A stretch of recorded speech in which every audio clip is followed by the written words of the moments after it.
আমার বাবাজিরা, হযরত হাসান আর হোসেন একবার অসুস্থ হলেন। হযরত আলী এবং ফাতেমা আল্লাহর কাছে মান্নত করলেন, আল্লাহ হাসান হোসেন যদি সুস্থ হয় তোমার জন্য আমি রোজা রেখে দিব 3টা। আল্লাহর রহমতে ভালো হয়ে গেলেন। এবার রোজা রাখার পালা। কি খেয়ে রোজা রাখবে? রোজা রাখার মতো কিছু নাই, শুধুমাত্র পানি পান করে রোজা রাখলেন। সন্ধ্যার সময় আমার বাবাজিরা একজন একটা কাজ পাইছিল, সেই কাজের বিনিময় সারাদিন কাজ করে 100 গম মুজরি হিসেবে পাইছেন। হযরতে ফাতেমা এবং কাজের মেয়ে ফিদ্দার সহযোগিতা নিয়া নিজের হাতে গমটা পিষে আটা বানাইয়া 5টা রুটি বানাইছেন। সন্ধ্যার সময় ইফতার সামনে নিয়ে যখন বসছে, আমার বাবাজিরা বাহির থেকে কে যেন আওয়াজ দেয়, বলে, ও নবী পরিবারের সদস্যরা, আমি একজন ইয়াতীম, আজকে কয়েকদিনকার ভুকা না খাওয়া, তোমাদের কাছে যদি কোনো খাবার থাকে গো তাইলে আমার একটু খাবার দাও, আল্লাহ তাআলা তোমাদেরকে জান্নাতের ভিতরে মেহমানদারি করাবি।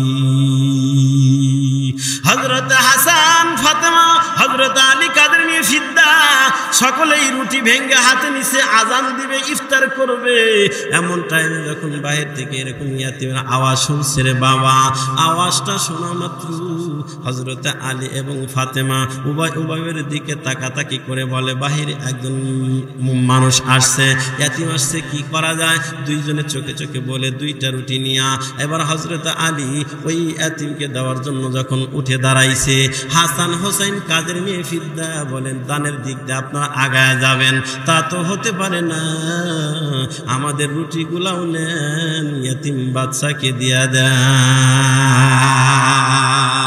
5টা রুটি ইয়াতীমকে দেওয়া হলো। পরের দিন আবার রোজা রাখলেন শুধু পানি দিয়া।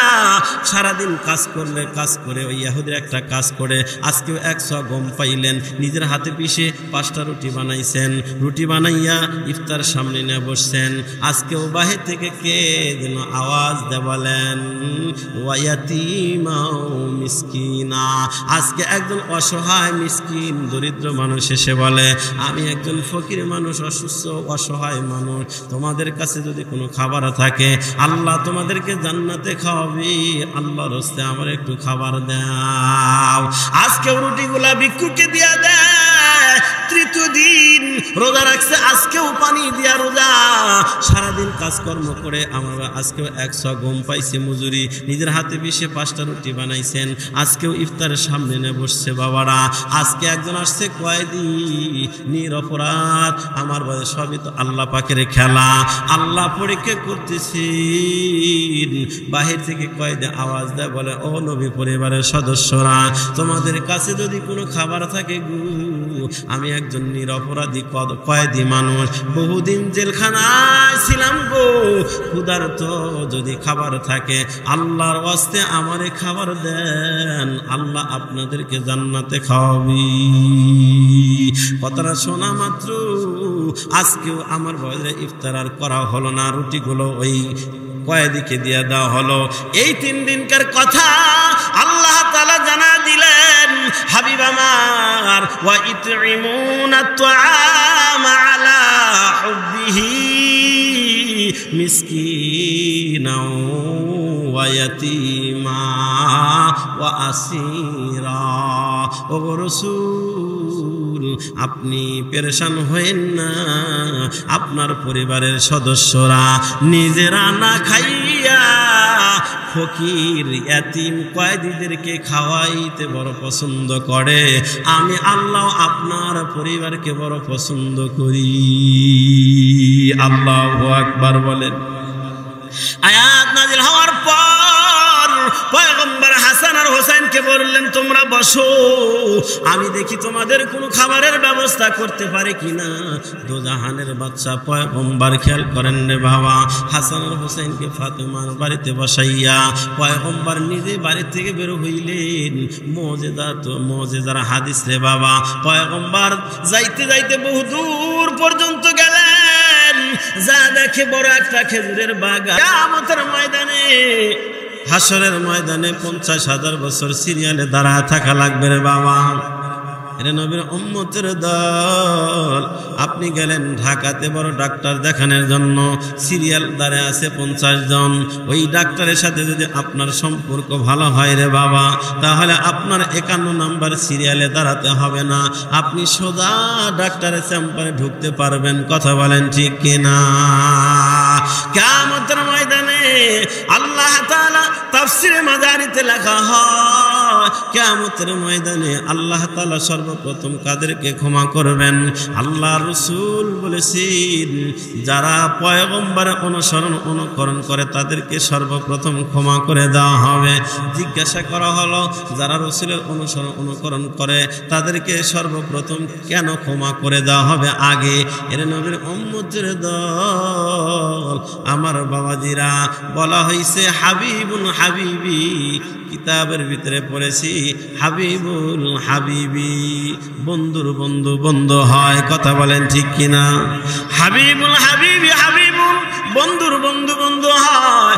যেমন আপনার একজন বন্ধু আছে আব্দুল করিম, তার একজন বন্ধু আছে আব্দুল করিমের আর একজন বন্ধু আছে আব্দুল সাত্তার, যাকে আপনি চেনেন না, দেখেন নাই। আপনার বন্ধু আব্দুল করিমের সাথে যদি আব্দুল সাত্তার তার বন্ধু আপনার বাড়ির মেহমান হয়, বলুন তো আপনি শুধু আপনার বন্ধু আব্দুল করিমকে আদর আপ্যায়ন করবেন, থাকা খাওয়ার ব্যবস্থা করবেন, নাকি আপনার বন্ধু আব্দুল করিম তার যে বন্ধু আসছে আব্দুল সাত্তার তাকেও আদর আপ্যায়ন করবেন? কথা কি বুঝতেছেন? মাইকটা সরাসরি এইভাবে বাঁধছে তো কথা আসে, আমি এখানে বলার অনেকক্ষণ পরে ওখান থেকে আসে, এর কথা বললে জুত পাওয়া যাচ্ছে না, মানে ক্লিয়ার হচ্ছে না, মাইকটা মানে সিটিং করতে পারে নাই। আমি এখানে বলি, ওখান থেকে ব্যাগে আসে আরো কয়েক সেকেন্ড পরে, যার কারণে কথাটা বাড়ি খেতেছে। খেয়াল করেন তো, আল্লাহ তাআলা কি বলতেছিলাম? বন্ধুর বন্ধু বন্ধু হয়। তা আপনার বন্ধু আব্দুল করিমের সাথে তার যে বন্ধু আব্দুল সাত্তার আপনার বাড়িতে আসছে তাকেও আদর আপ্যায়ন করবেন। কেন করবেন? বলে আপনার বন্ধুর কি হয়? বন্ধু হয়, কেমন যেন সেও আপনার বন্ধু। ঠিক কিনা বলেন? তো আল্লাহ পাক বলেন, যারা আমার রসুলের অনুকরণ করে তারা আমার বন্ধুর বন্ধু। রসুল আল্লাহর বন্ধু না? রসুলকে আল্লাহ বন্ধু বলছেন কিনা? আমার বাবাজিরা, মজার আলোচনা সামনে আসতেছে, একটু খেয়াল করে। তো রসুল হলো আল্লাহর বন্ধু, আর বন্ধুর যারা অনুসরণ করে আল্লাহ বলেন কান্নাহুম সাদিকি, কেমন যেন তারাও আমি আল্লাহর বন্ধু। সুবহানাল্লাহ। আল্লাহ তাআলা বলেন, বাবা যারা আমার বন্ধুর বন্ধু হয় কেমন যেন তারা আমি আল্লাহর বন্ধু হয়। আর আমার বন্ধু যারা হবে কিয়ামতের ময়দানে আমি আল্লাহ আমার বন্ধুদেরকে ওই 50,000 বছর সিরিয়ালে দাঁড় করা আমি রাখবো না। এজন্য আমি তাদেরকে সর্বপ্রথম ক্ষমা করে দিব, ক্ষমা করে দেয়া ভিআইপি মর্যাদা দিয়া আমি তাদেরকে জান্নাতে পাঠায় দিব। এর নবীর উম্মতের দল, পয়গম্বর হাদিস শরীফের ভিতরে বলেন, কুল্লু উম্মতি ইয়াদখুলুনাল জান্নাতা ইল্লা মান আবা। কিলা ওমান আবা ইয়া রাসূলুল্লাহ? ক্বালা মান আসানি ফাকাদ আবা ওয়া মান আতানি দাখালাল জান্নাহ। আল্লাহু আকবার বলেন। এর নবীর উম্মতের দল, পয়গম্বর বলেন কুল্লু উম্মতি ইয়াদখুলুনাল জান্নাতা, প্রত্যেকটা উম্মত, আমার প্রত্যেকটা উম্মত আল্লাহর জান্নাতে যাবে। উম্মত কাকে বলা হয় রে বাবা? খেয়াল করেন, লম্বা কথা বলবো না রে বাবা। উম্মত কাকে বলা হয়? উম্মত বলা হয় আমার কোনো মত নাই, আমার কোনো ব্যক্তিগত ইচ্ছা স্বাধীন নাই, রাসূলুল্লাহর মত আমার মত, রাসূলের পথই আমার পথ, একেই বলা হয় রাসূলের উম্মত। আমার ব্যক্তিগত কোনো তরিকা নাই, ব্যক্তিগত কোনো পছন্দ নাই, আমার ব্যক্তিগত কোনো চলাফেরা নাই, আমার ব্যক্তিগত কোনো অভ্যাস নাই। রসুলের আদর্শে আমার আদর্শ, রসুলের চলায় আমার চলা, রসুলের কথা আমার কথা, রসুলের বলা আমার বলা, রসুলের আমল আমার আমল। নিজের ব্যক্তিগত মন চাহে কোনো জিন্দিগি আমার নাই। রসুল বলেন কুল্লু উম্মতি, যারা প্রত্যেকটা ক্ষেত্রে আমাকে আদর্শ মানতে পারবে, একদম হাঁটা থেকে শুরু করে, রাস্তায় হাঁটা থেকে শুরু করে প্রত্যেকটা ক্ষেত্রে যারা আমি রাসূলুল্লাহকে আদর্শ ফলো করবে, আদর্শ মানতে পারবে, তারাই হলো আমার উম্মত। আর আমার উম্মত যারা হবে তারা আল্লাহর জান্নাতে যাবে। রাস্তায় হাঁটা রাসূলের তরিকা আছে না নাই? রাস্তা দিয়ে হাঁটার সময় ডান দিয়ে হাঁটা, সমতল জমিতে হাঁটার সময় আল্লাহ লা ইলাহা ইল্লাল্লাহর জিকির করা, উপর দিকে ওঠার সময় আল্লাহু আকবার আল্লাহু আকবার বলা, উপর থেকে নিচের দিকে নামার সময় সুবহানাল্লাহ সুবহানাল্লাহ বলা। এই তরিকা আপনি রাস্তায় যদি হাঁটেন, আপনার বাড়ি থেকে মির্জাপুর পর্যন্ত আপনি গেছেন আপনার নিজের প্রয়োজনে, কিন্তু গেছেন আপনি রাসূলের তরিকা অনুযায়ী। পয়গম্বর বলেছেন আপনি যেই কয়েক ঘন্টা আপনি রাস্তায় হাঁটলেন, পুরা টাইমটুকু আল্লাহ তাআলা আপনার আমলনামা ইবাদত হিসেবে লিখে দেয়। এইভাবে প্রত্যেকটা কাজ আমি আপনি যদি রাসূলের আদর্শ অনুযায়ী করতে পারি, এই যে জামা কাপড় গায়ে দিছে এখানেও রাসূলের আদর্শ আছে, কথা বলেন ঠিক কিনা? জামা গায়ে দেওয়ার সময় ডান দিক থেকে শুরু করছেন, আমার বাবার মাথা চিরুনি দিয়ে যে মাথা আশ্রাই, এখানেও রাসূলের আদর্শ আছে, কথা বলেন ঠিক কিনা?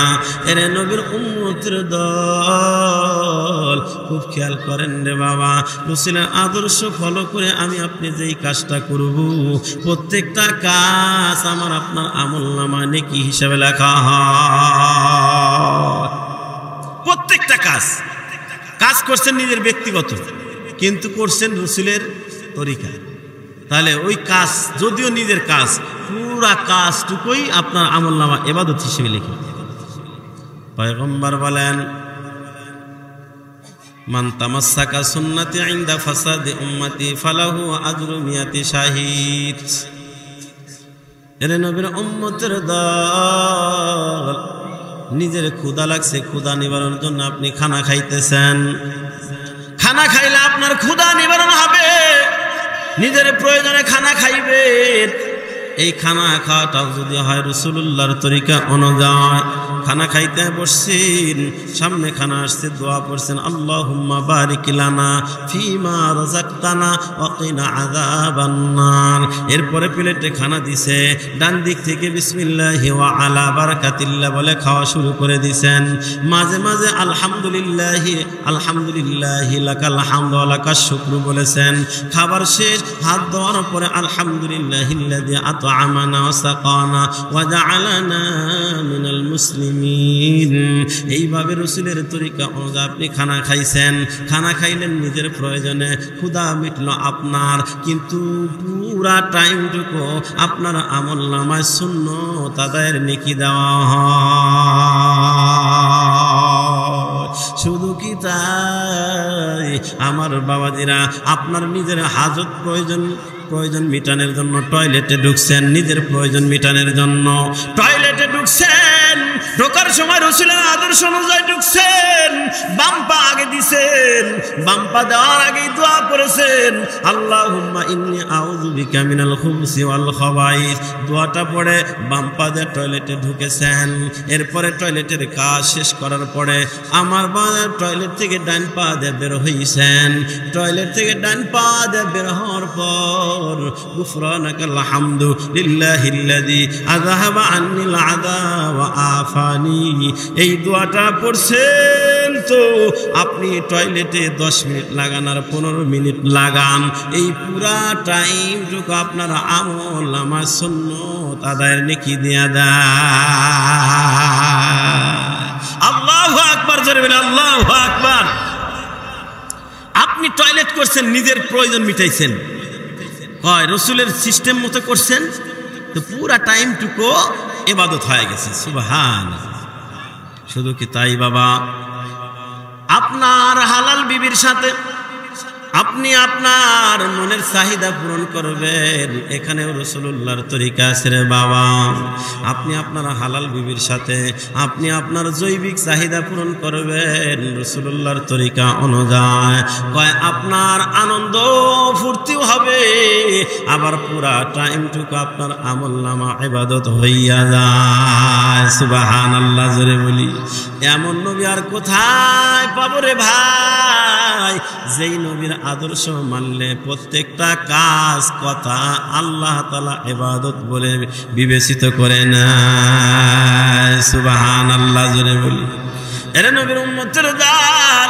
তাহলে আমরা যারা এখানে আসলাম, আমরাও তো দাবি করি আমরা রসুলের আদর্শ মানি, আল্লাহকে ভালোবাসার দাবি করি। কথা বলেন ঠিক কিনা রে বাবা? এছাড়া আর যত আছে কেউ কিন্তু রসুলের আদর্শ মেনে আল্লাহকে পাওয়ার দাবি করে না। এই জন্য তারা বাতেল, এই জন্য তারা বাতেল, এই জন্য তারা বেদাতি, এই জন্য তারা আল্লাহর ভালোবাসা পাবে না। আর আল্লাহর ভালোবাসা যারা পাবে না তারা সাকসেসফুল হতে পারবে না। এর নবীর উম্মতের দল। এই জন্য পয়গম্বর বলেছেন, ইন্না মিন আহাব্বিকুম ইলাইয়া আহসানাকুম আখলাকা। এর নবীর উম্মতের দল। কালামুল্লাহর ভিতরে আল্লাহ তাআলা জানায় দেন, লাকাদ কানা লাকুম ফি রাসূলিল্লাহি উসওয়াতুন হাসানা। আপনার আমার রব আল্লাহ তাআলা জানায় দেন, আল্লাহ বলেন তোমাদের জন্য তোমাদের রসুলের আদর্শের মধ্যে রয়েছে তোমাদের জন্য উত্তম নমুনা। প্রত্যেকটা এই যে চুলের কাটিং দেই, এই চুল কাটার ভিতরে রসুলের আদর্শ আছে। কথা বলেন ঠিক কিনা? আজকে আমার যুবক ভাইরা চুলের এমন কাটিং দেয় রে বাবা, কেউ দেয় নেইমার, কেউ দেয় মেসি, কেউ দেয় রোনালদো।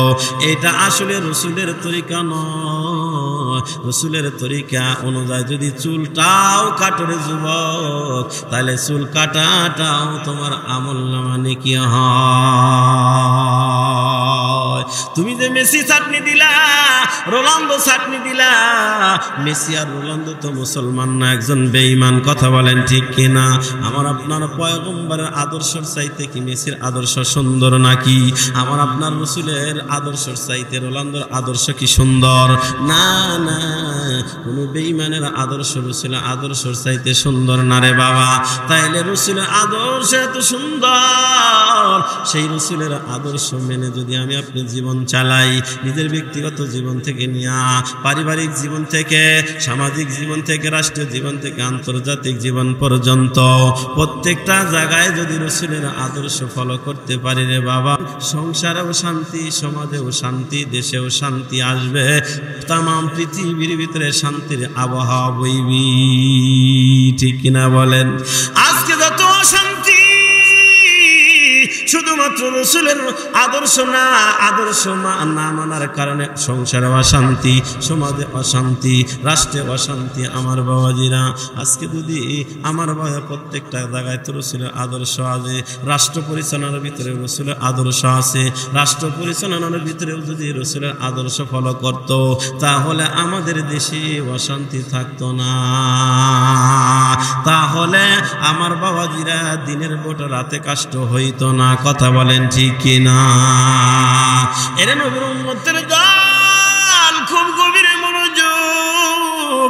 রসুলের আদর্শ প্রত্যেকটা জায়গায় আছে। আমার বাবাজিরা, রসুলের আদর্শ নিয়ে যদি আপনি ব্যবসায় যান, তাহলে ব্যবসা করবেন নিজের প্রয়োজনে, ব্যবসা করাটাও ইবাদত হয়ে যাবে। আপনি রসুলের তরিকা অনুযায়ী চাষাবাদ করতে যাবেন নিজের প্রয়োজনে, সংসারের কাজের জন্য, কয় পুরা কাজ কর্মটাও তোমার আমলনামা ইবাদত হইয়া যায়। তুমি সেই নবীর আদর্শ বাদ দিয়া তুমি কার আদর্শ গ্রহণ করতে যাও? নবী বলেন, মান তাশাব্বাহা বিকওমিন ফাহুয়া মিনহুম। যে যেমন যে যার মতো চলবি, কিয়ামতের ময়দানে আল্লাহ তাকে তার সাথেই উঠাবে। যে যার মতো চলবে তাকে ওই দলের অন্তর্ভুক্ত বলেই বিবেচিত করা হবে। অন্য জায়গায় রাসূল বলেন আল মারউ মা মান আহাব্বা, যে যাকে ভালোবাসবে তার সাথে কিয়ামতের ময়দানে সে উঠবে। আমি আপনি যদি রাসূলের মতো চলি তাহলে রাসূলের কাতারে উঠতে পারবো। আমি আপনি যদি ওলামায়ে কেরামের মতো চলি ওলামায়ে কেরামের কাতারে উঠব। আমি আপনি যদি রোনালদো, মেসি আর নেইমারের মতো চলি কিয়ামতের ময়দানে মেসি রোনালদোর সাথে উঠাবে। আচ্ছা বলুন তো, নেইমার, মেসি আর রোনালদো এখন যেই হালাতে আছে ওরা এখনো মুসলমান হয় নাই, ওরা বেঈমান।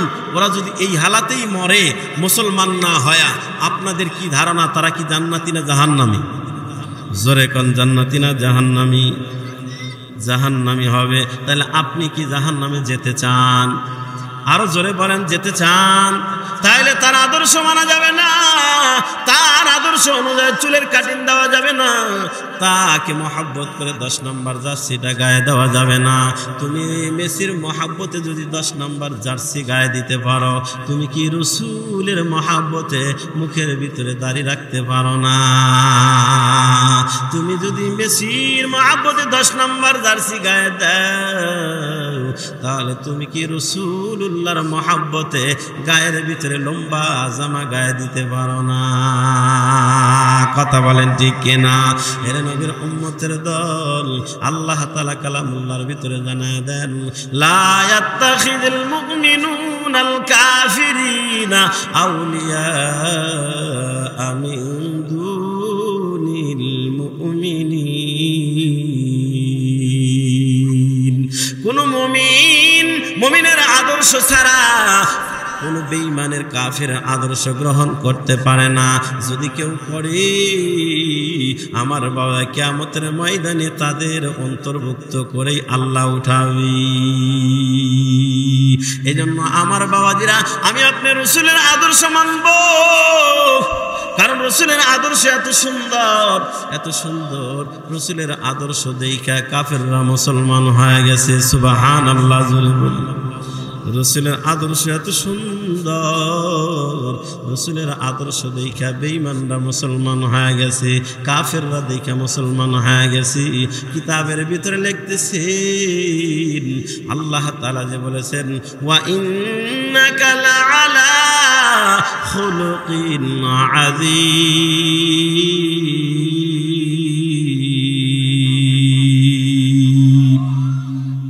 हकीकत से तो दुनिया बेखबर है, दुनिया की नुमाइश पर नजर है। नमी गुयम क्या आज दुनिया जुदा बस, बाहर कार के बाशी बा खुदा बार।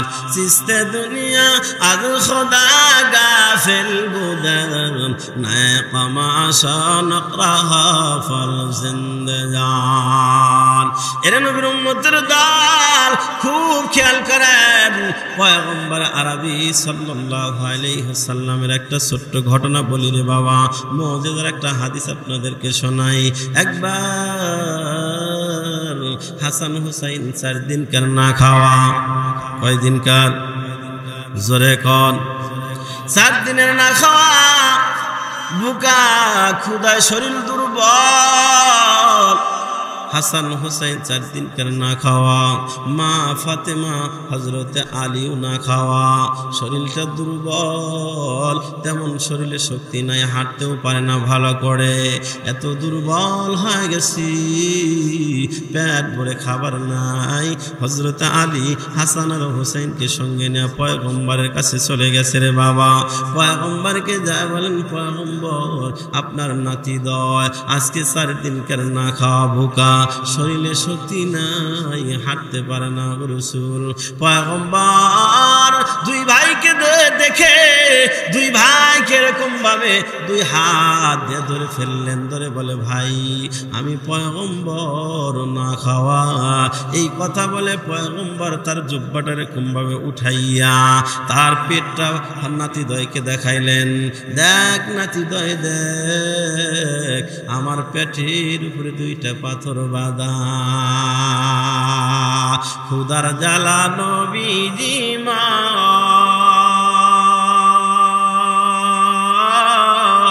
বেঁধেছিলেন পেটে পাথর ক্ষুধার জ্বালা নবীজি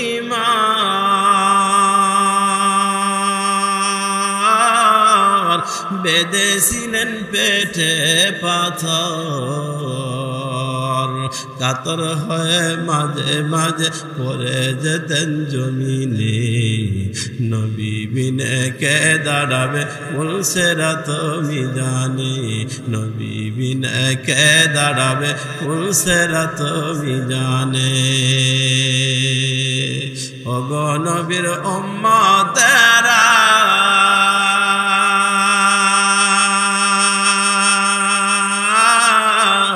হয়ে আজি দিশেহারা কোরআন হাদিসের চলো যখন যাহা চাই মনে নবী বিনে কে দাঁড়াবে পুলসেরাত মিজানে নবী বিনে কে দাঁড়াবে পুলসেরাত মিজানে নবী আমার জীবন বারা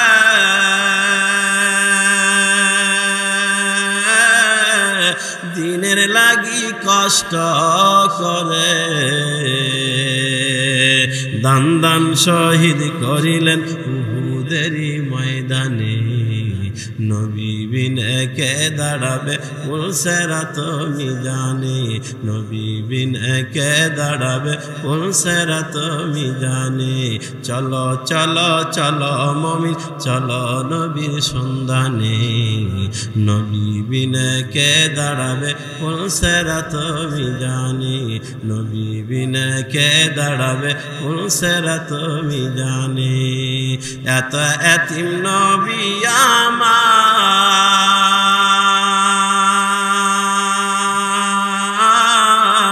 পিতা মাতা নাই যে তাহার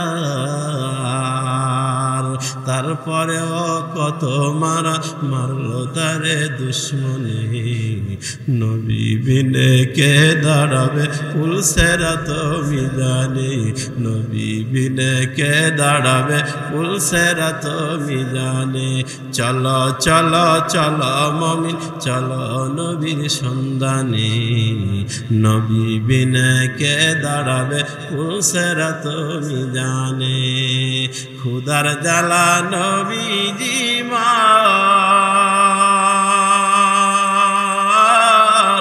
বেঁধেছিলেন পেটে পাথর কাতর হয়ে মাঝে মাঝে পড়ে যেতেন জমিনে নবী বিনে কে দাঁড়াবে পুলসেরাত মিজানে নবী বিনে কে দাঁড়াবে পুলসেরাত মিজানে নবী যখন দেখাইলেন ভাই দেখ আমি পয়গম্বর আজকে কয়দিন যাবত না খাওয়া এই কথা বলে দুই ভাইকে একটু সান্ত্বনা দিতে চাইলেন দুই ভাইকে দুই হাত পয়গম্বর এরকম ভাবে জড়িয়ে ধরলেন দুই হাত ধরে দুই ভাইকে কপালে দুইটা চুমো দিলেন চুমো দিয়ে বলে ভাই চল যাই তোর মার কাছে যা দেখি কি হালাত আস্তে আস্তে করে হাঁটতে পারে না দুর্বল হযরতে ফাতেমার বাড়িতে চলে আসলেন হযরতে ফাতেমা নামাজে দাঁড়ায় আছে পেটটা পিঠের সাথে লেগে আছে না খাইতে খাইতে অবস্থা বড় খারাপ নামাজ যখন শেষ করলেন নবীজি ফাতেমার চেহারার দিকে তাকায় দেখে ফাতেমার দুই চোখের বুরুর নিচে দাগ পড়ে গেছে কালো দাগ পড়ে গেছে না খাইতে খাইতে রে বাবা রাসূল আর নিজেকে ধরে রাখতে পারে না রাসূল নিজের না খাওয়ার কষ্ট সহ্য করতে পারে কিন্তু ফাতেমার এই হালাত নাতিদের এই হালাত দেখে আর ধৈর্য ধারণ করতে পারতেছেন না পয়গম্বর সাথে সাথে দুটো হাত আল্লাহর দরবারে উঠে দিয়ে বলে ও রব আমার এই পরিবারগুলো না খাওয়া তুমি একটু ব্যবস্থা করো আল্লাহ তাআলা আয়াতে কারিমা নাযিল করে জানায় দেন ওয়া ইতঈমুনা আত-তাআমা আলা হুব্বিহি মিসকিনাও ওয়া ইয়াতীমান ওয়া আসীরা আল্লাহু আকবার। আল্লাহ তাআলা জানায় দেন, ওগো হাবিব আমার, আপনার পরিবারের সদস্যরা নিজেরা না খাইয়া গরিব অসহায় দুস্থ মানুষ কয়েদিদেরকে খাওয়াইতে তারা বেশি পছন্দ করে। সুবহানাল্লাহ। তার মানে হলো আমার বাবাজিরা, হযরত হাসান আর হোসেন একবার অসুস্থ হলেন। হযরত আলী এবং ফাতেমা আল্লাহর কাছে মান্নত করলেন, আল্লাহ হাসান হোসেন যদি সুস্থ হয় তোমার জন্য আমি রোজা রেখে দিব 3টা। আল্লাহর রহমতে ভালো হয়ে গেলেন। এবার রোজা রাখার পালা। কি খেয়ে রোজা রাখবে? রোজা রাখার মতো কিছু নাই, শুধুমাত্র পানি পান করে রোজা রাখলেন। সন্ধ্যার সময় আমার বাবাজিরা একজন একটা কাজ পাইছিল, সেই কাজের বিনিময় সারাদিন কাজ করে 100 গম মজুরি হিসেবে পাইছেন।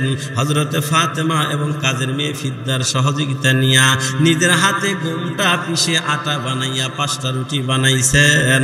সন্ধ্যার সময় ইফতার সামনে নিয়ে যখন বসছে, আমার বাবাজিরা বাহির থেকে কে যেন আওয়াজ দেয়, বলে, ও নবী পরিবারের সদস্যরা, আমি একজন ইয়াতীম, আজকে কয়েকদিনকার ভুকা না খাওয়া, তোমাদের কাছে যদি কোনো খাবার থাকে গো তাইলে আমার একটু খাবার দাও, আল্লাহ তাআলা তোমাদেরকে জান্নাতের ভিতরে মেহমানদারি করাবি। হযরত হাসান, ফাতেমা, হযরত আলী, কাদের মেয়ে ফিদ্দা সকলেই রুটি ভেঙ্গে হাতে নিচে আজান দিবে, ইফতার করবে। এমন টাইমে যখন বাহির থেকে এরকম ইয়াতীমের আওয়াজ শুনছে রে বাবা, আওয়াজটা শোনা মাত্র হযরত আলী এবং ফাতেমা উভয়ের দিকে তাকাতাকি করে বলে, বাহিরে একজন মানুষ আসছে, ইয়াতীম আসছে, কি করা যায়? দুইজনে চোখে চোখে বলে 2টা রুটি নিয়া। এবার হযরত আলী ওই ইয়াতীমকে দেওয়ার জন্য যখন উঠে দাঁড়াইছে, হাসান হোসেন কাদের মেয়ে ফিদ্দা বলেন, দানের দিক দিয়ে আপনারা আগায় যাবেন। তা তো হতে পারে না, আমাদের রুটিগুলাও নেন, ইয়াতীম বাচ্চাকে দিয়া দেন। 5টা রুটি ইয়াতীমকে দেওয়া হলো। পরের দিন আবার রোজা রাখলেন শুধু পানি দিয়া। সারাদিন কাজ করে ওই ইহুদির একটা কাজ করে আজকেও 100 গম পাইলেন। নিজের হাতে পিষে 5টা রুটি বানাইছেন। রুটি বানাইয়া ইফতার সামনে নিয়ে বসছেন। আজকেও বাহির থেকে কে যেন আওয়াজ দেয়, বলেন, ওয়ায়াতিমা মিসকিনা। আজকে একজন অসহায় মিসকিন দরিদ্র মানুষ এসে বলে, আমি একজন ফকির মানুষ, অসুস্থ অসহায় মানুষ, তোমাদের কাছে যদি কোনো খাবার থাকে আল্লাহ তোমাদেরকে জান্নাতে খাওয়াবে, আল্লাহর হস্তে আমার একটু খাবার দাও। আজকেও রুটিগুলা ভিক্ষুককে দিয়া দেয়। 3য় দিন রোজা রাখছে, আজকেও পানি দিয়া রোজা। সারাদিন কাজকর্ম করে আমার আজকেও 100 গম পাইছে মজুরি। নিজের হাতে পিষে 5টা রুটি বানাইছেন। আজকেও ইফতারের সামনে নিয়ে বসছে বাবারা। আজকে একজন আসছে কয়েদি, নিরপরাধ। আমার বাড়ি সবই তো আল্লাহ পাকের খেলা, আল্লাহ পরীক্ষা করতেছি। বাহির থেকে কয়েদি আওয়াজ দেয়, বলে, ও নবী পরিবারের সদস্যরা, তোমাদের কাছে যদি কোনো খাবার থাকে গো, আমি একজন নিরপরাধী কয়েদি মানুষ, বহুদিন জেলখানায় ছিলাম গো, ক্ষুধার্ত, যদি খাবার থাকে আল্লাহর ওয়াস্তে আমারে খাবার দেন, আল্লাহ আপনাদেরকে জান্নাতে খাওয়াবি। কথাটা শোনা মাত্র আজকেও আমার বয়সে ইফতার আর করা হলো না, রুটিগুলো ওই কয়েদিকে দিয়ে দেওয়া হলো। এই 3 দিনকার কথা আল্লাহ তাআলা জানা দিলেন, হাবিব আমার, ওয়া ইতঈমুনা আত-তাআমা আলা হুব্বিহি মিসকিনা ওয়া ইয়াতীমা ওয়া আসীরা। ও রাসূল, আপনি পেরেশান হয়েন না, আপনার পরিবারের সদস্যরা নিজেরা না খাইয়া ফকির ইয়াতীম কয়েদিদেরকে খাওয়াইতে বড় পছন্দ করে, আমি আল্লাহ আপনার পরিবারকে বড় পছন্দ করি। আল্লাহু আকবার বলেন। আয়াত নাযিল হওয়ার পর পয়গম্বর হাসান আর হোসেনকে বললেন তোমরা বসো, আমি দেখি তোমাদের কোনো খাবারের ব্যবস্থা করতে পারে কিনা। দোজাহানের বাদশা পয়গম্বর খেয়াল করেন রে বাবা, হাসান আর হোসেনকে ফাতেমার বাড়িতে বসাইয়া পয়গম্বর নিজে বাড়ি থেকে বের হইলেন। মুজিজার হাদিস রে বাবা, পয়গম্বর যাইতে যাইতে বহু দূর পর্যন্ত গেলেন, যা দেখে বড় একটা খেজুরের বাগান। ওই খেজুরের বাগানের ভিতরে আমার বাবাজিরা, ওই খেজুরের বাগানের মালিক হলো একজন ইয়াহুদি। ওই বাগানের ভিতরে একটা কুয়া আছে, রশিয়ার বালতি দেয়া পানি উঠাইয়া উঠাইয়া উট বকরিকে খাওয়া, খেজুর গাছের গোড়ায় দেয়। পয়গম্বর যা বলেন, ভাই তোমার যদি কোনো কাজ থাকে দিবানি, বিনিময় দিলে আমি মুহাম্মদ তোমার কাজ করে দেওয়ার জন্য রেডি। সুবহানাল্লাহ, জোরে বলেন। যার সুপারিশ ছাড়া কেউ জান্নাতে যেতে পারবে না। নবী যদি চাইতেন তাহলে মদিনার পাহাড়গুলো স্বর্ণ হায়া পয়গম্বরের পিছনে পিছনে ঘুরতো। সেই দোজাহানের বাদশা পয়গম্বর গেছে কাজ করার জন্য। সুবহানাল্লাহ, জোরে বলেন না, আর একটু জোরে বলেন সুবহানাল্লাহ। মদিনার রাষ্ট্রপ্রধান যদি যায় কাজ করার জন্য, আর আমি আপনি কি হয়ে গেলাম, আমি আপনি কাজ করতে পারি না, ঠিক কিনা বলেন? এরে নবীর উম্মতের দান, পয়গম্বর বলা মাত্র ওই খেজুরের বাগানের মালিক ইহুদি ডাক দিয়ে বলেন, ভাই কাজ আছে, এই রশিয়ার বালতিতে যদি পানি উঠান, এক বালতি পানি উঠাইবেন, বিনিময়ে 3টা খেজুর দেওয়া হবে। কয় খেজুর? জোরে কর, একটু জিকির করি, আল্লাহ আল্লাহ আল্লাহ আল্লাহ আল্লাহ আল্লাহ।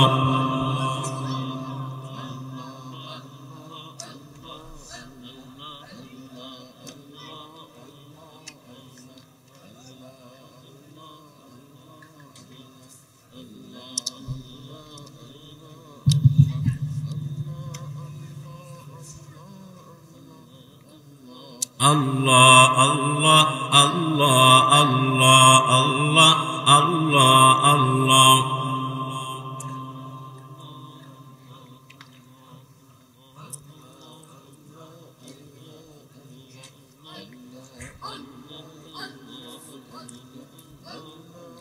লা ইলাহা ইল্লাল্লাহু মুহাম্মাদুর রাসূলুল্লাহ সাল্লাল্লাহু আলাইহি ওয়াসাল্লাম। খেয়াল করেন রে বাবা, দুজাহানের বাদশা পয়গম্বর বলেন কাজ দেন, রাজি হয়ে গেলেন। এক বালতি পানি উঠাবে, বিনিময় কয়টা খেজুর? পয়গম্বর রাজি হয়ে গেলেন।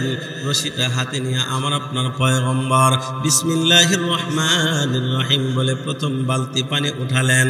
পানি উঠাইয়া উট বকরির সামনে দেওয়ার পর পয়গম্বর বলেন, মজুরি হিসেবে আমার 3টা খেজুর আমারে দিয়ে দেন।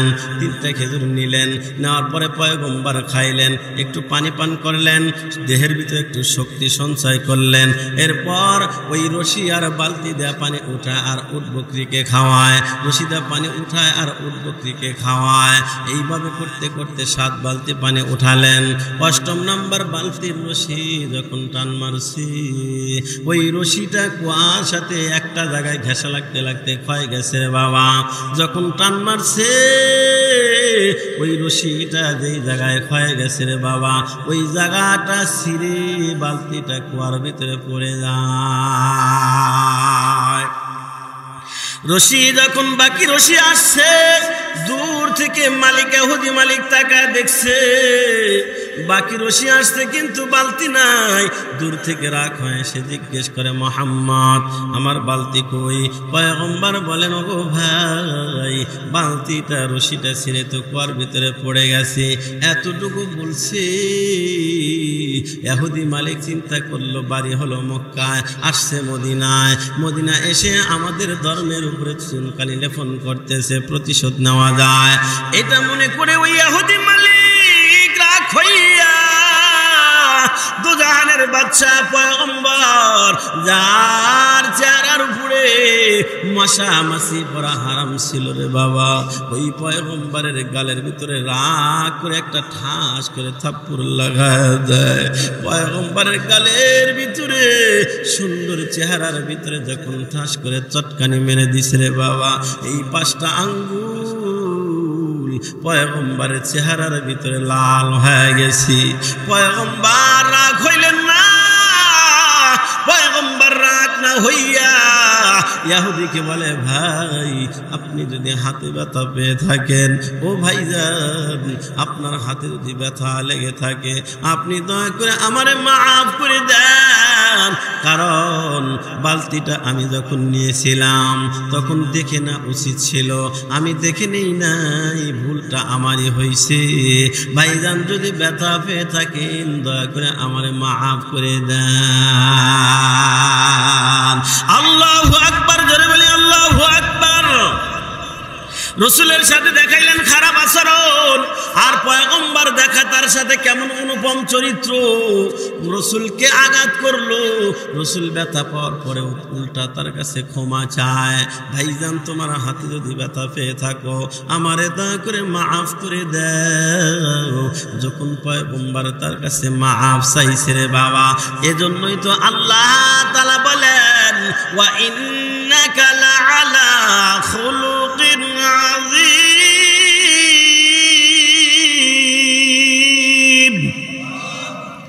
খুলুক আযীম কেন বলা হয়? বলে মহান চরিত্র। আমার বাবাজিরা কেমন চরিত্র? বলে কাফের দেখাইলো, তার সাথে খারাপ আচরণ, আঘাত করলো, আর পয়গম্বর তার হাত ধরে বরং মাফ চায়, হাতে যদি ব্যথা পেয়ে থাকেন দয়া করে আমারে মাফ করে দেন। এর নবীর উম্মতের দল কাফেরের কাছে যখন পয়গম্বর ক্ষমা চাইছে, সাথে সাথে কাফেরের দিলের ভিতরে আমার বাবাজিরা ধর্মকর শুরু হয়ে গেছে, তো কাফেরের দিলের ভিতরে গুতা শুরু হয়ে গেছে। আরে আমি আঘাত করলাম, ব্যথা পাইল সে, উল্টা আমার কাছে ক্ষমা চায়। এত সুন্দর চরিত্রবান মানুষ, এই মানুষটা যেই ধর্ম নিয়ে আসছি তাহলে না জানি সেই ধর্মটা আরো কত সুন্দর। আল্লাহু আকবার, জোরে বলে আল্লাহু আকবার। এজন্য পয়গম্বর বলেন, ইন্না মিন আহাব্বিকুম ইলাইয়া আহসানাকুম আখলাকা। নবী বলেন, তোমাদের মধ্যে সবচাইতে সুন্দর, তোমাদের মধ্যে সবচেয়ে আমার কাছে বেশি প্রিয় হলো ওই ব্যক্তি যার চরিত্র যত সুন্দর। সুবহানাল্লাহ বলেন। যার যত সুন্দর চরিত্র হয় নবী বলেন সে আমার কাছে তত প্রিয় হয়। আজকে আমাদের চরিত্র এমন হয়ে গেছি, আমাদের চরিত্র দেখে এখন হিন্দুরাও হাসে, ঠিক কিনা জোরে কন? এটা কি মুসলমানের চরিত্র হলো? ভাই ভাই মারামারি করে, জমিনিয়া ভাই ভাই মারামারি করে, বাবা ছেলে জমি সংক্রান্ত ব্যাপার নিয়ে মারামারি করে, কেস কারবার করে। এটা কি মুসলমানদের আদর্শ হলো?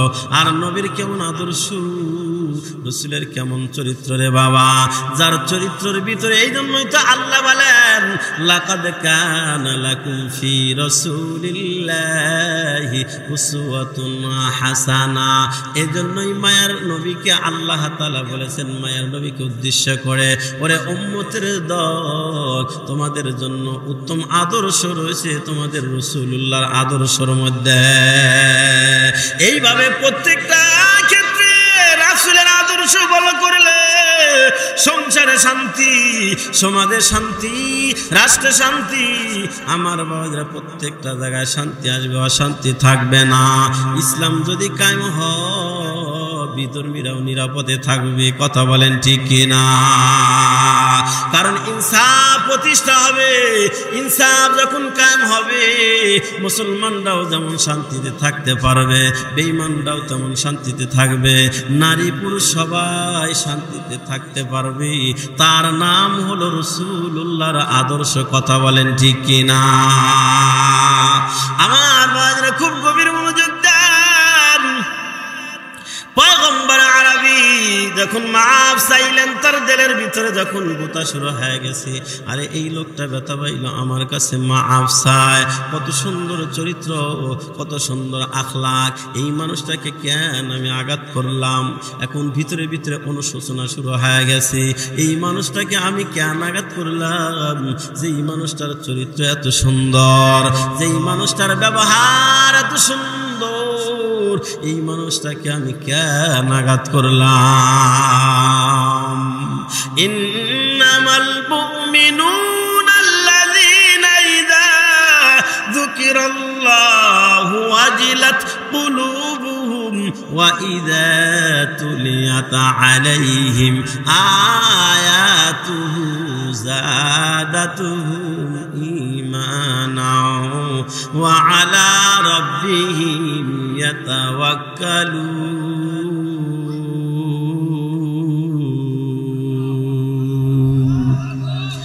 কালামে জিন্দা কুরআন হাকিম হিকমতে উলায়া জালস্তু কদিম তালিল কুরআন পছন্দে পেশে খোদা হুর গেল মালা জারম বাহারাস ফেদা গার কোরআন খা নিশবার সায় হাবিব হুর গেল মানে তোরা নসিব। এরে নবীর উম্মতের দল, দিল তো আসলে পরিবর্তন হয়। এই যে মাহফিল শুনতেছেন, এখন কিন্তু দিলের হালাতটা একরকম। শ্বাসটলে বসে যখন নির্বাচনী আলোচনা শুরু করবেন, তখন দিলের হালাত হয়ে যায় আর এক রকম। জুমার নামাজে মসজিদে যখন বলবেন, তখন কিন্তু দিলের হালাতটা হয় একরকম। কথা বলেন ঠিক কিনা রে বাবা? এটাই তো মুমিনের আদর্শ, এটাই তো মুমিনের চরিত্র রে বাবা। মুমিনের কলব যখন কোরআন তেলাওয়াত শুনে, দিলের ভিতরে কেমন যেন কম্পন শুরু হয়। মাহফিলে বসলে আখিরাতমুখী হয়, দুনিয়ার মহব্বত দিল থেকে বের হয়ে যায়। জুমার দিনে মসজিদে খুতবার আগে যখন ইমাম সাহেব বয়ান দেয়, তখন দিলের হালাতটা এমন হয়, দুনিয়ার মায়া মহব্বত দিল থেকে বের হয়ে যায়, আখিরাতমুখী হইয়া যায়। কথা বলেন ঠিক কিনা? এই জন্যই তো আল্লাহ বলেছেন, ইয়া আইয়ুহাল্লাযীনা আমানুত্তাকুল্লাহ ওয়া কুনু মা'আস সাদিকিন। এজন্যই তো আল্লাহ বলেছেন, যারা সাদিকিন আল্লাহ ওয়ালা তাদের কাছে বসবা, তাদের কাছে সময় দিবা। আলেম ওলামাদের কাছে বসলে, আলেমদের সান্নিধ্যে গেলে, এমন ব্যক্তিত্ব আপনাদের এই এলাকায় আছে, যাদের সামনে বসলে দিলের হালাতটা আখিরাতমুখী হয়ে যায়, যাদেরকে দেখলে আখিরাতের কথা স্মরণ হয়। আল্লাহ ওয়ালা চেনার একটা উপায়, আল্লাহ ওয়ালা চেনার একটা আলামত, কয় যাদের চেহারা দেখলে আখিরাতের কথা মনে পড়ে যায়, ওই মানুষটাই হলো আল্লাহ ওয়ালা। কথা বলেন ঠিক কিনা? আরে নবীর উম্মতের দল, এজন্য আলেম ওলামাদের ভালোবাসবো, আলেম ওলামাদের মজলিসে বলবো, আলেমদের সান্নিধ্যে যাব। যেই জায়গায় গেলে দিলের হালাত পরিবর্তন হইয়া আখিরাতমুখী হয়, ওই জায়গায় বেশি বেশি যাব। মাহফিলে গিয়া সুন্দর করে সামনে বসবো জায়গা করে। বয়ান ভালো লাগুক আর নাও লাগুক, যতক্ষণ বয়ান হবে মনোযোগ দিয়ে শুনবো, তাহলে দেখবেন দিলের হালাতটা পরিবর্তন হবে। কথা বলেন ঠিক কিনা?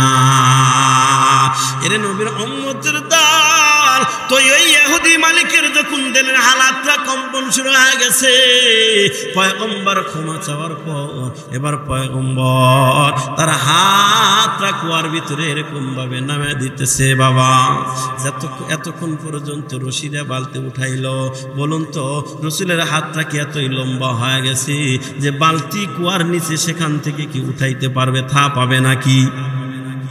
রসুলের হাত তো এত লম্বা নয়। এরপরেও পয়গম্বর বালতি উঠানোর জন্য হাতটা নামায় দিতেছেন। আমার আপনার জিব্রাইলকে ডাক দেয়া বলে, জিব্রাইল, আমার হাবিব বালতি উঠানের জন্য হাতটা কুয়ার ভিতরে নামাইতেছেন। ওরে জিব্রাইল, যা যা এই মুহূর্তে যাইয়া ওই বালতিটা পানি ভরপুর সহ বালতির বালাটা আমার হাবিব দোস্তের হাতে ধরাইয়া দিই। আল্লাহু আকবার, জোরে বলি। হযরত জিবরাইল বলেন, তাফসিরে রুহুল বায়ানের ভিতরে আসছে, হযরত জিবরাইলকে জিজ্ঞাসা করা হয়েছিল দুনিয়াতে দ্রুত গতিতে কয়বার আসছেন। হযরতে জিবরাইল বলেন, এই জমিনে চারবার সবচাইতে দ্রুত গতিতে জমিনে আমাকে আসতে হয়েছে। কয়বার? আরো জোরে বলেন, কয়বার? 4 বার দ্রুত গতিতে আসতে হয়েছে। আমার বাবাজিরা, হযরতে জিবরাইলকে জিজ্ঞাসা করা হলো কোন কোন বার। এরা নবীর উম্মতের দল। হযরতে জিবরাইল বলেন, একবার যখন ইউসুফ পয়গম্বরের 10 ভাই মিলে হযরতে ইউসুফকে যখন ওই কেনানের জঙ্গলের ভিতরে কুয়ার ভিতরে 70 হাত গর্ত কুয়ার ভিতরে হযরতে ইউসুফ পয়গম্বরকে যখন উলঙ্গ করে ওই ভাইরা হাত পাও বেঁধে রশি দিয়া কুয়ার ভিতরে যখন ছেড়ে দেয়, যখন মাঝামাঝি গেছে রশিটা ভাইরা কেটে দিছে। বলুন তো, রশি কেটে দেওয়ার পরে ধপ করে পড়বে কি পড়বে না? ওই সময় আল্লাহ তাআলা আমারে ডাক দেয়, বলে, ও জিবরাইল, আমার ইউসুফ কেনানের কুয়ার ভিতরে পড়তেছে, রশি কেটে দিছে, তাড়াতাড়ি যা। নিচে হলো পচা পানি, এই পচা পানির ভিতরে পড়ার আগে ওই কুয়ার ভিতরে গিয়া আমার ইউসুফকে তুমি সুন্দর করে ধরো। আল্লাহু আকবার। হযরত জিবরাইল বলেন, ওই সময় আমি সিদরাতুল মুনতাহার পাশে একটা কাজে ব্যস্ত ছিলাম। আল্লাহ যখন অর্ডার করলো, আমি তো ভাবছিলাম আমি যে ধরতে পারবো না, কারণ একটা ছোট্ট কঙ্কর পাথর যদি আপনি একটা পাইপের ভিতরে ছেড়ে দেন, দেখবেন এই 1-2 সেকেন্ডের ভিতরে টুকুসের আওয়াজ শোনা যায়, পানির ভিতরে যা পড়ছে আওয়াজ শোনা যায়। কথা বলেন ঠিক কিনা? আগে যেরকম কুয়া ছিল, ইন্দিরা বলে কুয়া, বলেন আপনারা কি বলেন? কুয়ার ভিতর থেকে আগে পানি উঠায় খাইতেন। কথা বলেন ঠিক কিনা? কুয়ার ভিতরে যদি একটা পাথরে ছেড়ে দেওয়া হয়, তাতে কয় ঘন্টা লাগে পড়তে? ঘন্টা 2 লাগে মনে হয়, কয়েক সেকেন্ড। এই আর ইউসুফ পয়গম্বর তখন স্বাস্থ্য ভালো, অনেক ওজনের মানুষ, রশি যখন ছেড়ে দিছে তাহলে কত দ্রুত নিচের দিকে যাইতেছে।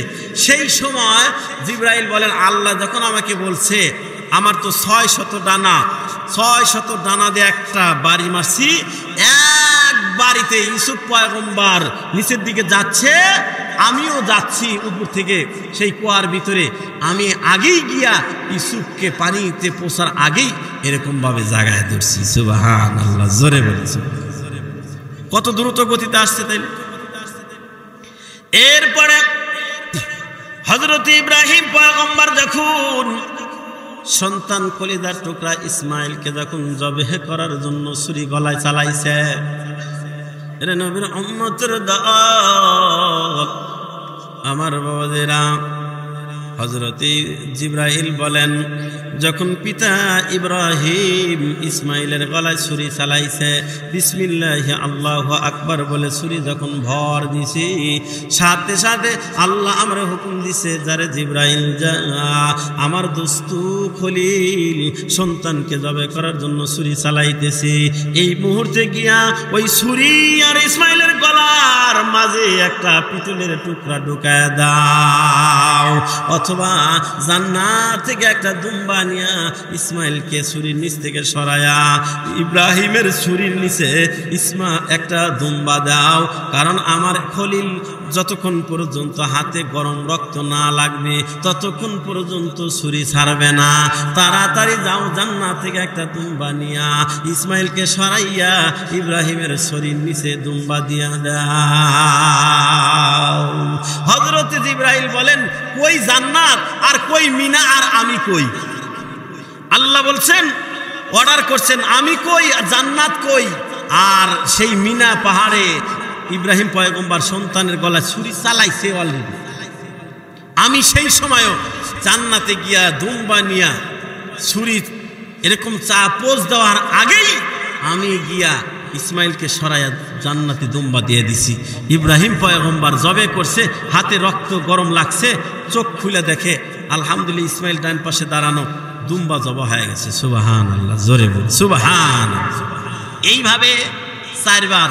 আর একবার তায়েফের ময়দানে যখন রাসূল আক্রান্ত হলেন, রক্ত যখন জমিনে পড়তেছিল, আল্লাহ বলছেন 1 ফোঁটা রক্ত যদি জমিনে পড়ে কিয়ামত পর্যন্ত জমিনে আর শস্য হবে না। এখন গিয়া আমার রাসূলের রক্ত 1 ফোঁটা রক্ত যেন জমিনে না পড়তে পারে। তো একটা ফোঁটা এরকম পানির ফোঁটা যদি পড়া শুরু করে তাতে কয় সেকেন্ড লাগে পড়তে। এর ভিতর দিয়েই হযরতে জিবরাইল এসে রাসূলের সেই রক্তের ফোঁটা হাতে নিচে জমিনে পড়তে দেয়নি। সুবহানাল্লাহ। আমার বাবাজিরা খুব খেয়াল করেন, হযরতে জিবরাইল বলেন, আল্লাহ যখন বলল তাড়াতাড়ি যাও, আমার দোস্ত বালতি উঠানোর জন্য হাত নামা দিছে। হাতটা সোজা হওয়ার আগেই বালতিটা পানি ভরপুর সহ রাসূলের হাতে বালতির বালাটা ধরায়া দাও। আমি দ্রুত সেই সিদরাতুল মুনতাহা থেকে একটা টান মারলাম। রাসূলের হাত এরকম ভাবে নিচের দিকে দিচ্ছেন, এখন পর্যন্ত সোজা হয় নাই।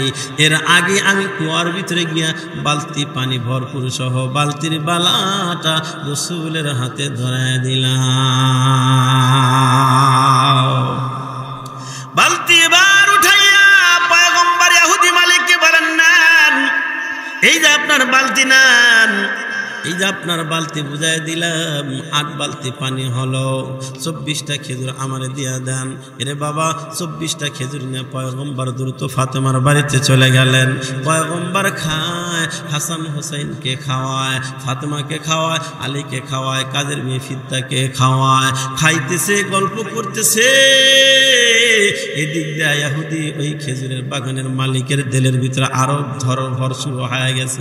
কয়, যেই মানুষটা রশি ছাড়া বালতি উঠা, এই মানুষ তো সত্যি সত্যি নবী হবে। আর নবীর সাথে এমন বেয়াদবি করলাম, অবশ্যই এটা আমার চরম বেয়াদবি হয়েছে। এটা নিজে নিজে অনুতপ্ত হইয়া কিতাবের ভিতরে লেখে, রাসূলের মুজিজার হাদিস। পয়গম্বর বলেছেন, আমার বাবাজিরা, ওই ইহুদি মালিক নিজে অনুতপ্ত হইয়া অনুশোচনা কইরা যেই হাত দিয়া রাসূলকে আঘাত করেছিলাম, এই হাত আর দেহের সাথে রাখবো না, এইটা মনে করে উনি একটা শক্ত তক্তার উপরে হাতটা রাইখা বাম হাতে তরবারি নিয়া এই হাতের কবজিটা একটা কোপ মেরে দেহ থেকে আলাদা করে ফেলে দেয়। যেই হাত দিয়ে আমি পয়গম্বরের গালে আঘাত করলাম, এই হাত আর আমার দেহের সাথে রাখবো না, আমি কাফারা হাতটা কেটে ফেলে দিলাম।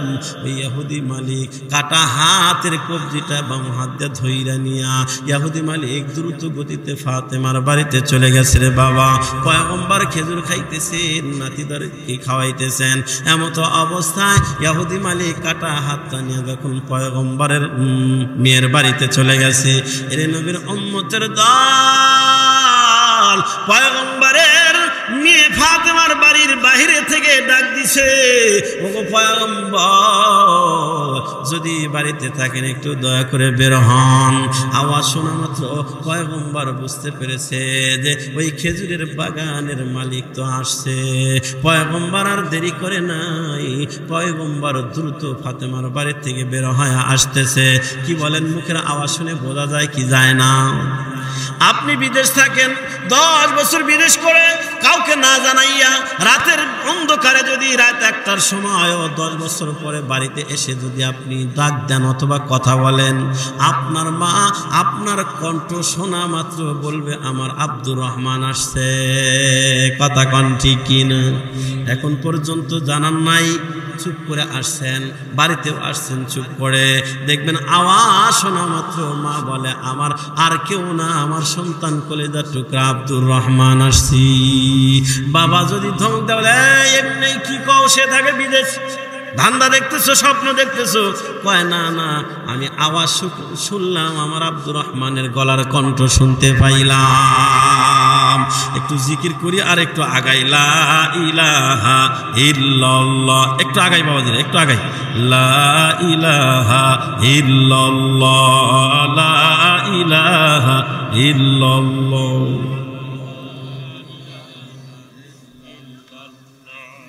আগান আগান, এই পাশে বিশেষ করে এই পাশে একটু আগান। লা ইলাহা ইল্লাল্লাহ, লা ইলাহা ইল্লাল্লাহ।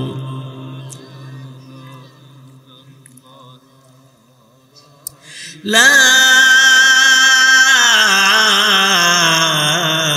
ইলাহা ইল্লাল্লাহ মুহাম্মাদুর রাসূলুল্লাহ সাল্লাল্লাহু আলাইহি ওয়াসাল্লাম। আমার বাবাজিরা খুব গভীর মনোযোগ দেন। পয়গম্বর যখন বের হয়ে আসছে, আসা মাত্র তাকা দেখে সেই খেজুরের বাগানের মালিক, ডান হাতের কবজি নাই, রক্ত ঝরতেছে, ফোটা ফোটা রক্ত পড়তেছে, কবজিটা বাম হাতের ভিতরে ধরা। পয়গম্বর বলেন, মা শানুকুম, কি হলো তোমার, হাত কাটলো কেমনে? পয়গম্বরকে এবার বলেন, ও পয়গম্বর, আপনার সাথে আমি বেয়াদবি করে ফেলেছি, যে হাতের কবজি দিয়ে আপনার গায়ে আঘাত করেছি, কাফারা স্বরূপ আমি হাতটা কেটে ফেলে দিয়েছি, নিজেই কেটে ফেলে দিয়েছি।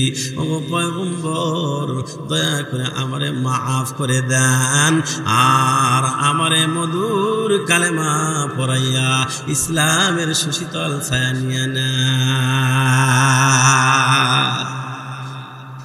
পয়গম্বর তার কালেমা পড়াইয়া মুসলমান বানাইলেন। আমার বাজিরা, আমার মন বলে, পয়গম্বরকে যখন ইহুদি মালিক থাপ্পড় মেরেছিল, ওই সময় যদি পয়গম্বর ক্ষমা না চাইয়া ক্ষমতা দেখাইতো, তাকে উল্টা আরো আঘাত করত, তাইলে কিন্তু ইনি মুসলমান হতো না। কথা বলেন ঠিক কিনা রে বাবা? ওই জায়গায় আমার পয়গম্বর এমন চরিত্র দেখাইছি, ইহুদি মালিকের দিলের ভিতরে ধাক্কা লেগে গেছে। আবার এই বয়ানটা সব জায়গায় ফিট করে দেন না রে বাবা, যে রসুলকে আঘাত করছে, রসুল কিছু বলে নাই, উল্টা মাফ চাইছে। তো এখন ফিলিস্তিনে মুসলমানদেরকে মারতেছে, আমরা এটা উল্টা তাদের আঘাত করতে যাব কেন? আমরাও তাদের কাছে গিয়া মাফ চাবো। এই মাসআলা কিন্তু সব জায়গায় ফিট করা যাবে না। যেই পয়গম্বর ইহুদির হাত ধরে ক্ষমা চাইছে, ওই পয়গম্বর কিন্তু 23টা যুদ্ধের ভিতরে নিজে যুদ্ধ করেছেন। কথা বলেন ঠিক কিনা? এজন্য আমার ভাইরা, ওই সব মাসালা এক জায়গায় ফিট করা যাবে না। আমার বাজিরা, পয়গম্বর তারে কালেমা পড়ায় মুসলমান বানাইলেন। এরপরে আমার আপনার পয়গম্বর ওই কাটা হাতের কবজিটা নিয়া, ওই কাটা হাতের বরাবর রাইখা, মুখের একটু লালা চতুর্দিকে ভরাইয়া আল্লাহর কাছে দোয়া করে দিলেন। পয়গম্বরের জিহ্বার লালা, এই জিহ্বার থুতু চতুর্দিকে বাড়াইয়া দোয়া করে দেওয়ার বদৌলতে আল্লাহ তাআলা তার কাটা হাতরা আগের মতো আল্লাহ ভালো বানাইয়া দিলেন। কি বলেন, রসুলের থুতুর ক্ষমতা আছে না নাই? জোরে কন, রসুলের থুতুর দাম আছে না নাই? কেমন থুতুর দাম বলবো নাকি? একটু সময় বেশি লাগলে থাকবেন না ভাগবেন? থাকবেন না ভাগবেন? থুতুর কেমন ক্ষমতা রে বাবা, কেমন ক্ষমতা! পয়গম্বর যখন লম্বা করবো না, শুধুমাত্র থুতুর জিনিসটা আমি একটু বুঝাই রে বাবা। পয়গম্বর যখন হিজরত করে মক্কা থেকে মদিনার দিকে রওনা দিলেন, সাথে নিলেন হযরতে সিদ্দিক আকবর রাদিয়াল্লাহু তাআলা আনহুকে, সঙ্গে নিয়ে যখন সেই পাহাড়ে আমার বাবাজিরা গাড়ে সুরে গর্তের ভিতরে আশ্রয় নিলেন। ওই জায়গায় যাওয়ার পর হযরত আবু বকর বলেন, পয়গম্বর আপনি একটু উপরে দাঁড়ান, আমি গর্তের ভিতরে নেমে গর্তটা আগে পরিষ্কার করে নেই, কারণ গর্তর ভিতরে সাপ পোকামাকড় থাকতে পারে। এই জন্য আবু বকর বলেন, আপনি একটু ওয়েট করেন, আমি আগে পরিষ্কার করে নেই।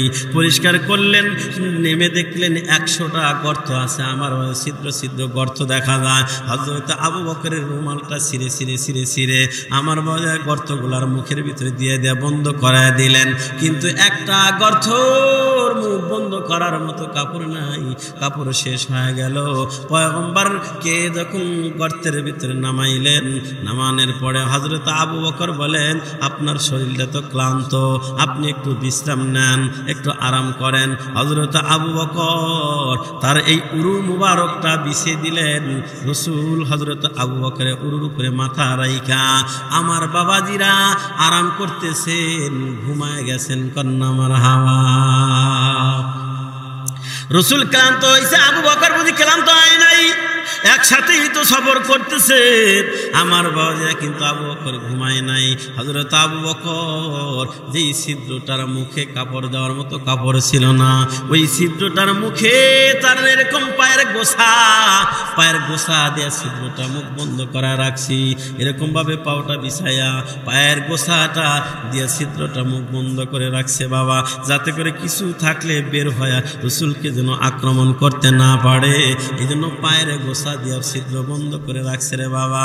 একদিন, 2 দিন, 3 দিনের দিন আমার বাবাজিরা হযরতে আবু বকরের পায়ের কাছে কি যেন এসে বারবার এরকম ভাবে ধাক্কায়, কিন্তু আবু বকর পা সরায় না। আবু বকর যখন পা না সরায়, ওই গার্থের ভিতরে ছিল আমার বাবা একটা বিষাক্ত সাপ। এই সাপটাও 1 দিন 2 দিনের না রে বাবা। হযরতে ঈসা রুহুল্লাহ সাল্লাল্লাহু ঈসা আলাইহিস সালাতু ওয়াসসালামের জামানার একটা সাপ। হযরতে ঈসা রুহুল্লাহ একদিন বয়ান করতেছিলেন, আমার পরে একজন নবী আসবে, সেই নবী মক্কার তার জন্মভূমি ছেড়ে মক্কার মানুষদের জ্বালা যন্ত্রণা সহ্য না করতে পেরে আল্লাহর হুকুমে মক্কা ছেড়ে মদিনায় হিজরত করবে। হিজরত করার সময় 3 দিন গারে সুরের ভিতরে আশ্রয় নিবি। এরকম বয়ান শুনছি। আমার বাবা ওই সাপ আল্লাহর কাছে দোয়া করে, আল্লাহ তোমার যেই নবী আসবে আখিরি জামানার নবী, ওই নবীর চেহারা না দেখায় আমার মৃত্যু দিও না। আল্লাহু আকবার বলেন।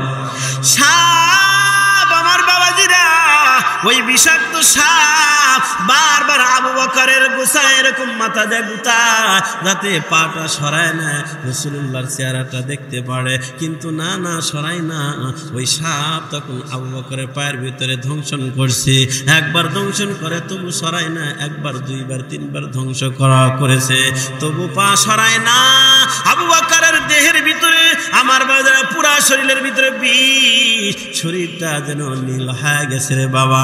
হযরত আবু বকর বিষ আর সহ্য না করতে পেরে শরীরটা যেন ঢোল খেয়ে পড়ে যাবে ভাব, এমন টাইমে অসতর্কতামূলক ভাবে আবু বকরের চোখ বেবে 1 ফোঁটা পানি রাসূলের চেহারা মোবারকের উপরে যখন পড়ছি, চোখের পানি তো গরম পানি যখন রাসূলের গায়ে চেহারার উপরে পড়ছি, পয়গম্বর সাথে সাথে চেতন পাইয়া তাকায় দেখে আবু বকর ক্রন্দন করতেছে, চেহারাটা মলিন হয়ে গেছি।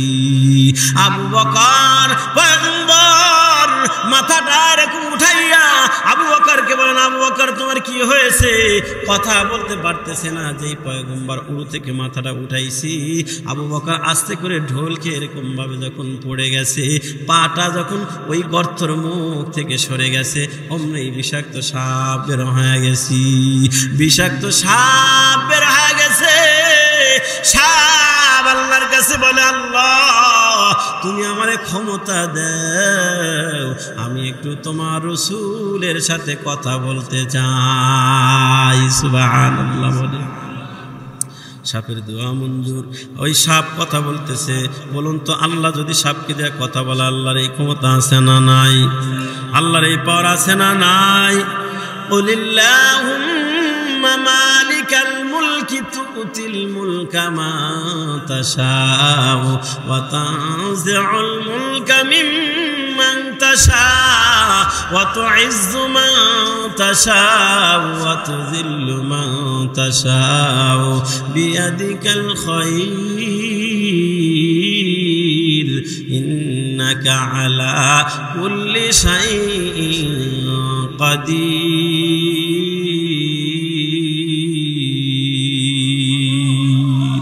কাদরা কুদরতদারি বর কামাল আনতা রব্বি আনতা হাসবি যুল জালাল তু হি কাদের জলিলুল্লাহ জাহাদার বাহার হালে তু হি মেরা নিগাহদার আতিনা ফি দার দুনিয়া না হাসান আতিনা ফি দার উকবা না হাসান ইয়া গিয়াসাল মুস্তাগীসিন ইহদিনা লাফতিখারা বিল উলুমি ওয়াল গিনা। খেয়াল করেন রে বাবা, কতটা আমি বুঝায় শেষ করব রে বাবা। হযরতে পয়গম্বরের সামনে এবারে সাপটা যেন কথা বলা শুরু করলো মানুষের মতো। সাপ বলে, পয়গম্বর আমার বেদবি মাফ করবেন, আমি আপনার আবু বকরকে কামড় দিতে চাই না, আমি আবু বকরের পায়ে ইচ্ছা করে কামড় দেই নাই গো পয়গম্বর। আমি বারবার আমার মাথা দিয়ে তার পাটা সরানোর চেষ্টা করেছি কিন্তু সরায় না। ও পয়গম্বর, আমি আজ থেকে 570 বছর যাবত আমি রাস্তায় রাস্তায় ঘুরতাম, চিন্তা করলাম রাস্তায় রাস্তায় যদি ঘুরি মানুষের সামনে পড়লে তো আমাকে মেরে ফেলবে, এই জন্য আমি আশ্রয় গ্রহণ করলাম। চিন্তা করলাম যে এই গর্তের ভিতরে আপনি 3 দিন অবস্থান করবেন হিজরতের সময়, এই গর্তের ভিতরে আমি থাকব। চিন্তা করলাম গর্তের ভিতরে যদি আমি এমনি উপরে থাকি আমাকে না মেরে তো আপনি গর্তের ভিতরে ঢুকবেন না, এই জন্য আমি আস্তে আস্তে করে এই 570 বছর যাবত এই পাহাড়ের মাটিগুলা খুঁড়ে খুঁড়ে আমি গর্ত বানাইছি। চিন্তা করলাম 1টা 2টা গর্ত করলে তো মুখটা বন্ধ করে ফেলবে, আমি তাহলে পয়গম্বরের চেহারা দেখতে পারবো না। ও পয়গম্বর, এই জন্য 1টা 2টা করতে করতে 100টা গর্ত করলাম, কিন্তু আপনার আবু বকর 99টা গর্ত কাপড় দিয়ে বন্ধ করেছে, আর 1টা গর্ত বন্ধ করার কাপড় পায় নাই, তার গোছা দিয়ে বন্ধ করে রাখছে। আমি বারবার সরানোর চেষ্টা করছি, সরাই নাই। কিন্তু আজকে তো 3য় দিন, আজকের পরেই তো আপনি বের হয়ে চলে যাবেন। আজকে যদি আপনার চেহারা আমি না দেখতে পারি গো পয়গম্বর, তাইলে আমার 570 বছর যাবত এই গর্তের ভিতরে অবস্থান করাটা যেন ব্যর্থ হইয়া যায়। এই জন্য আপনার চেহারা দেখার জন্য আপনার সাথে একটু কথা বলবো, চেহারা দেখবো, এই জন্য আমি আবু বকরের পায়ে একবার ধ্বংসন করলাম, কিন্তু আপনার আবু বকর তো পা সরায় না। আবারও আমি ধ্বংসন করলাম, তাও সরায় না। আবারও আমি ধ্বংসন করলাম, তবু তার পা সরায় না। ও পয়গম্বর, আমার বেদবি মাফ করবে, শুধুমাত্র আমি আপনার চেহারা দেখার জন্য, আমি আপনার আশিক, আপনার চেহারা দেখার জন্য আবু বকরের পায়ে আমি ধ্বংসন করেছি, তাছাড়া আমি করতাম না। পয়গম্বর শোনার পর আগে কয়ে তোর সাথে পরে কথা হবে, আগে চিকিৎসা করি। পয়গম্বর তখন মুখের একটু লালা আবু বকরের পায়ের গোছা ক্ষতস্থানের ভিতরে বিসমিল্লাহ বলে লাগায় দেয়। আবু বকরের পুরা শরীরের বিষ সাথে সাথে পানি হইয়া যায়। তাহলে পয়গম্বরের মুখের লালার ক্ষমতা আছে না নাই? পাওয়ার আছে না নাই? দাম আছে না নাই? এর নবীর উম্মতের দাম কেমন দাম? বলে নবী যদি একটু ঘামতো, শরীর থেকে পসিনা ঘাম বের হলে সেই ঘামটাও যেন মেশক আম্বরের চাইতে সুগ্রান, সেই ঘামটাও যেন মেশক আম্বরের চাইতে সুগ্রান রে বাবা। এর নবীর উম্মতের দল পয়গম্বর যদি প্রস্রাব পায়খানা করতো, সেখান থেকেও আমরা প্রস্রাব পায়খানা করলে গন্ধ বের হয়, রসুল প্রস্রাব পায়খানা করলে সেখান থেকেও মেশক আম্বরে গেরান। সুবহানাল্লাহ জোরে বলি। এমন নবীর উম্মত আমরা, এমন নবীর উম্মত, এমন নবীর উম্মত হওয়ার পরে তুমি কেন বেঈমানদের আদর্শ নকল করতে যাও রে বাবা? তুমি কি রসুলের আদর্শ গ্রহণ করতে পারো না? তুমি কি তোমার জীবনটা রসুলের আদর্শ মোতাবেক চালাইতে পারো না রে বাবা? তুমি কি রসুলের আদর্শ মহব্বত করে মুখে দাড়ি লাগাইতে পারো না? তুমি কি রসুলের আদর্শ পছন্দ কইরা শরীরে লম্বা জামা পরতে পারো না রে বাবা? তুমি কি রসুলের আদর্শ মেনে মাথার ভিতরে টুপি লাগাইতে পারো না রে যুবক? ওরে যুবক, তুমি কি রসুলের আদর্শ মেনে মসজিদ মুখী হতে পারো না রে যুবক? এরে যুবক, এই পয়গম্বর কিয়ামতের ময়দানে সুপারিশ না করলে কেউ জান্নাতে যেতে পারবে না। ওই পয়গম্বরের আদর্শ বাদ দিয়া তুমি কার আদর্শ গ্রহণ করো রে যুবক? রাসূলের আদর্শ গ্রহণ করে দেখো, সংসারেও শান্তি, সমাজেও শান্তি, রাষ্ট্রেও শান্তি। তোমার জীবনটা যেন মৃত্যুর আগে একটা জান্নাতি পরিবেশ দেখে যাইতে পারবা, ঠিক কিনা বলেন? এজন্য আমার বাজারা রাসূলের আদর্শ মানা আমাদের দরকার। তো রাসূলের মুখের দ্বারা লালারা তো পাওয়ার, রাসূলের লালা দেওয়ার মাত্র আবু বকরের গায়ের বিষ পানি হয়ে গেছে। এর নবীর উম্মতের দল তো ওই ইহুদির কাটা হাতের চতুর্পাশে যখন মুখের লালা বের করে লাগায়া পয়গম্বর দোয়া করেছেন, ওই ইহুদির হাত কাটা হাতরা সাথে সাথে আল্লাহ ভালো বানাইয়া দিছি। সুবহানাল্লাহ। এজন্য আল্লাহ বলেন ওয়া ইন্নাকা লাআলা খুলুকিন আযীম।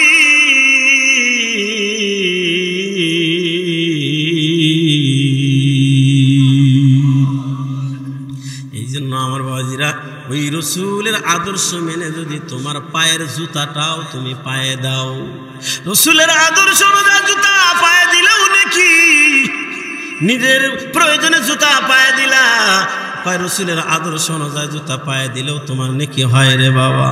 এই জন্য আসেন, রাসূল যে বলেছেন কুল্লু উম্মতি ইয়াদখুলুনাল জান্নাতা ইল্লা মান আবা, কিলা আমান আবা ইয়া রাসূলুল্লাহ, ক্বালা মান আতাআনি দাখালাল জান্নাহ ওয়া মান আসানি ফাকাদ আবা।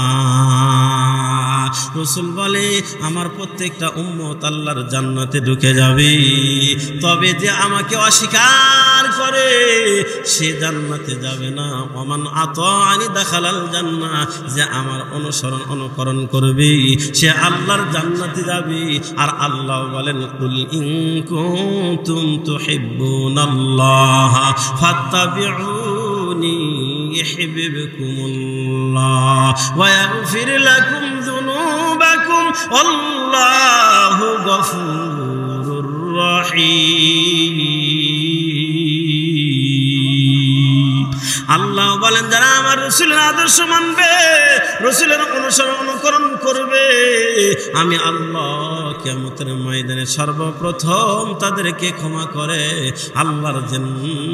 আল্লাহ বলেন আমার জান্নাতের মেহমান বানায় দিব। তাহলে আমরা রাসূলের আদর্শ মানব তো ইনশাআল্লাহ। প্রত্যেকটা কাজে, খাওয়া থেকে শুরু করে ঘুমানো থেকে শুরু করে আপনি রাসূলের তরিকা অনুযায়ী ঘুমায়া যান। বিসমিল্লাহ আল্লাহুম্মা বিসমিকা আমুতু ওয়া আহইয়া দোয়াটা পড়ে ডান কাতে ঘুমায়া গেলেন। ঘুম থেকে উঠে আলহামদুলিল্লাহিল্লাযী আহইয়ানা বা'দা মা আমাতানা ওয়া ইলাইহিন নুশুর বলে যখন দোয়া পড়বেন, কয় পুরা রাত ঈশার নামাজ জামাতের সাথে নামাজ পড়ে ঘুমায়া গেছেন, আবার ফজর আযান হইছে উঠে ফজরের জামাত মসজিদে গিয়ে আদায় করছেন, কয় পুরা টাইমটুকু ঘুমাইলা, নিজের প্রয়োজনে ঘুমাইলা, কিন্তু পুরা রাত ঘুমায়াও পুরা রাত দাঁড়ায় দাঁড়ায় নফল নামাজ পড়ার নেকি কামাই করে নিলা। আল্লাহু আকবার। আমার বাজে এই জন্য আমরা প্রত্যেকটা কাজে রাসূলের সুন্নাহ মানবো। রাজি আছি তো ইনশাআল্লাহ? আল্লাহ আমাকে আপনাদের সবাইকে কবুল করুক, জোরে বলে আমিন।